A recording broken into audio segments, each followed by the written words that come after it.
একদিন তোমার বয়স বাড়তে বাড়তে যখন 27-এর গণ্ডিটা পেরোবে, তখন তুমি জীবন নিয়ে অনেক কিছুই বুঝতে শিখে যাবে। তুমি বুঝে যাবে যে জীবনটা আসলেই অতটা সহজ নয় যতটা আমরা ভাবছি, বা যতটা ছোটবেলায় মনে হতো।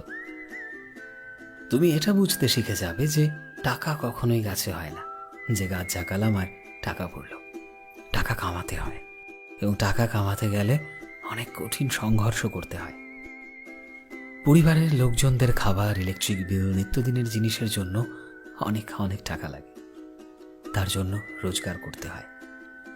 মন না চাইলেও সকালবেলা উঠে জীবনের সাথে সংঘর্ষ করতে হয়, এবং এই সংঘর্ষটা একদিনের নয়, দুদিনের নয়, রোজকার সংঘর্ষ। তুমি আস্তে আস্তে কোথাও না কোথাও নিজের যৌবনকালটাকে বড্ড বেশি মিস করতে শুরু করো, যখন জীবনটাকে আসলেই অনেক সহজ মনে হতো।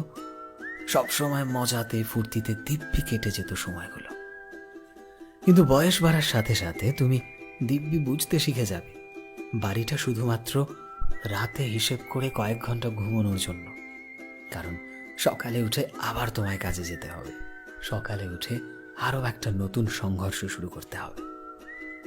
টাকার জন্য, নিজের পরিবারের সুখ শান্তির জন্য, যাতে তোমার পরিবারে কোনো অভাব না আসে, তোমার পরিবারে কোনো চিন্তা না আসে, তোমাকে যাতে মানসিক অবসাদে যেতে না হয়। বয়স বাড়ার সাথে সাথেই আমরা কেমন যেন বদলে যেতে শুরু করি। প্রচুর রাগ, প্রচুর জেদ। আবার এই রাগ বা জেদগুলোকে শান্ত রেখে নিজেদেরকে এগিয়ে নিয়ে যেতে চাই একটা নতুন জীবনের দিকে, একটা সুন্দর ভবিষ্যতের দিকে। আমরা বুঝতে শিখে যাই যে আসলে আমরা বড় হয়ে গেছি।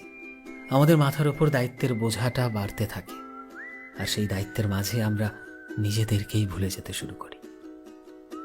25 থেকে 30 এই বয়সটা আমাদের এটা শেখায় যে শখটা শুধুমাত্র শখ। এই বয়সটার পর আর নিজেদের শখ পূরণ করার সাহস আমরা দেখি না। কারণ আমরা নিজেদের শখের থেকে নিজের পছন্দের মানুষগুলো বা আমাদের ওপর ডিপেন্ডেন্ট যে মানুষগুলো, আমাদের আপন মানুষগুলো, তাদের মুখে হাসি ফোটানোর চেষ্টা করি। এবং তাদের মুখে যখন এক চিলতে হাসি দেখতে পাই, তখন মনে হয় যে স্বর্গ সুখ লাভ করলাম। সর্বদা এই চিন্তা মাথায় ঘুরতে থাকে যে কি করে আমার পারিপার্শ্বিক লোকজনদেরকে ভালো রাখা যায়, সুস্থ রাখা যায়, তাদেরকে কি করে সবসময় খুশি রাখা যায়। বয়স বাড়ার সাথে সাথে আমাদের চিন্তাধারাটা সত্যি সত্যিই পাল্টে যায়। সো ফ্রেন্ডস, আমি শোভন ছিলাম তোমাদের সাথে, কলমে বিশ্বজিৎ। ভিডিওটি কেমন লাগলো অবশ্যই কমেন্টে জানিও। এই মুহূর্তে তুমি যদি আমাদের ফেসবুকে দেখে থাকো, তবে প্লিজ আমাদের পেজটিকে ফলো করে দিও। চ্যানেলে নতুন হলে প্লিজ চ্যানেলটিকে সাবস্ক্রাইব করে দিও। আর যারা অলরেডি সাবস্ক্রাইব করেছো, তোমাদের সবাইকে অসংখ্য ধন্যবাদ। দেখা হচ্ছে নতুন একটা দিনের নতুন একটা ভিডিওতে। টিল দেন, সবাই ভালোবাসায় থেকো এবং সবাইকে ভালোবাসায় রেখো। Thank you.